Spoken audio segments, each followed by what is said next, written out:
आदरणीय हर्षवर्धन दादांनी जी फार समर्पक अशी भूमिका मांडली आहे त्याचं मी स्वागत करतो। खरं तर दादा 2014 मध्येच हा योग घडून आला असता तर देशाच्या आणि महाराष्ट्राच्या मानगुटीवर भाजप बसलं नसतं, पण आज एक नवीन सुरुवात झाली आहे। नक्कीच भाजपला रोखण्यासाठी हा जो निर्णय पक्षाच्या वतीने घेण्यात आलाय, भारतीय जनता पक्षाच्या जातीवादी आणि देशविघातक अशा या विचारसरणीच्या पक्षाला रोखण्यासाठी ही एक पाऊल वंचित बहुजन आघाडीच्या वतीने उचलण्यात आलेलं आहे।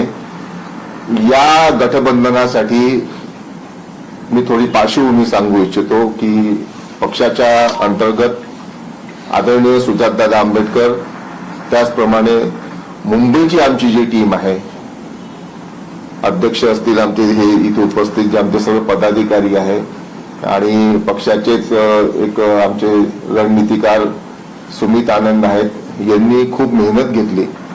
अनेक पडद्यामागचे चेहरे ज्यांचा आम्ही इथे आज उल्लेख करू शकत नाही, त्यांनी खूप कष्टाने हे सगळं उभं केलेलं आहे।